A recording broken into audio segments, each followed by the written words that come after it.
Rosie Revere engineer. Hold on, I'm trying to get it set up there. Okay. Is that one?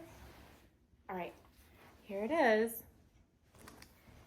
All right. This is one of our favorite books. Bianca got this from my friend Kiki when she turned 5. Okay. This is the story of Rosie Revere, who dreamed of becoming a great engineer. In Lila Greer's classroom at Blue River Creek, young Rosie sat shyly, not daring to speak.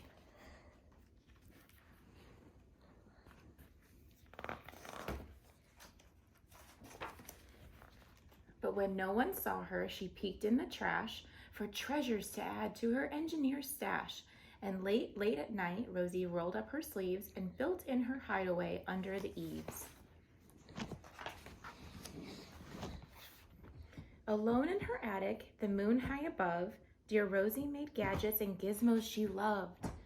And when she grew sleepy, she hid her machines far under the bed where they'd never be seen.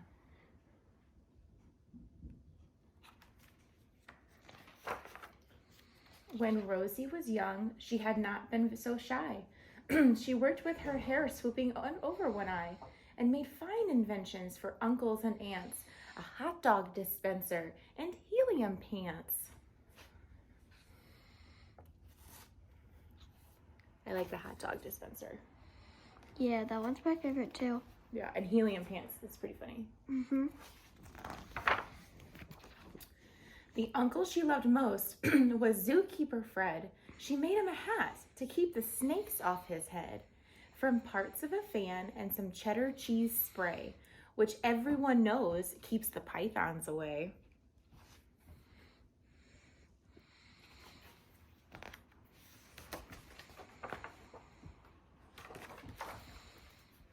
And when it was finished, young Rosie was proud, but Fred slapped his knee and he chuckled out loud. He laughed till he wheezed and his eyes filled with tears, all to the horror of Rosie Revere, who stood there embarrassed, perplexed, and dismayed. She looked at the cheese hat and then she looked away. I love it, Fred hooted. Oh, truly I do. But Rosie Revere knew that could not be true. She stuck the cheese hat on the back of her shelf, and after that day, she kept her dreams to herself.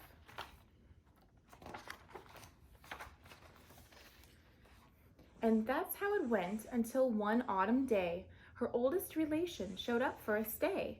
Her great-great-aunt Rose was a true dynamo who'd worked building airplanes a long time ago.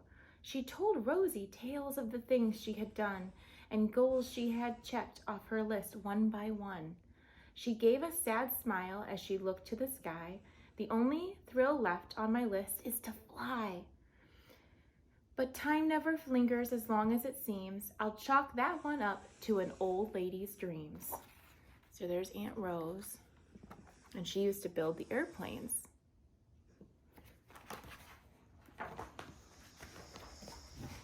That night, as Rosie lay wide-eyed in bed, a daring idea crept in her head.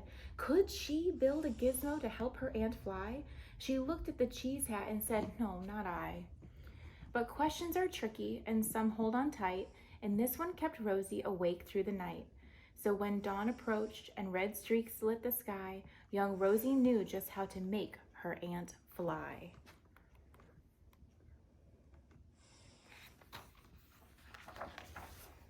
She worked and she worked till the day was half gone, then hauled her cheese copter out onto the lawn to give her invention a test just to see the ridiculous flop it might turn out to be. Look, she's got palm trees just like by you guys. We don't have any palm trees. We don't have any here. palm trees in Chicago. Strapped into the cockpit, she flipped on the switch. The Helio cheese copter squirted and twitched. It floated a moment and whirled around and round, then froze for a heartbeat and crashed to the ground. Then Rosie heard laughter and turned round to see the old woman was laughing and slapping her knee. She laughed till she wheezed and her eyes filled with tears, all to the horror of Rosie Revere, who thought, oh no, never, not ever again will I ever try to build something to sputter or spin, or build with a lever, a switch, or a gear, and never will I be a great engineer. She looks pretty sad. She turned round to leave, but then Great-Great-Aunt Rose grabbed hold of young Rosie and pulled her in close, and hugged her and kissed her and started to cry. You did it! Hooray! It's the perfect first try. This great flop is over. It's time for the next. Young Rosie was baffled, embarrassed, perplexed. I failed, said dear Rosie. It's just made of trash. Didn't you see it? The cheesecopter crashed. Yes, said her great aunt, it crashed, that is true. But first it did just what it needed to do. Before it crashed, Rosie, before that, it flew. Your brilliant first flap was a raging success. Come on, let's get busy and on to the next. She handed a notebook to Rosie Revere, who smiled at her aunt as it all became clear. Life might have its failures, but this was not it. The only true failure can come if you quit. They worked till the sun sneaked away to its bed. Aunt Rose tied her headscarf around Rosie's head and sent her to sleep with a smile ear to ear to dream the bold dreams of a great engineer. At Blue River Creek, all the kids in grade 2 build gizmos and gadgets and doohickeys too.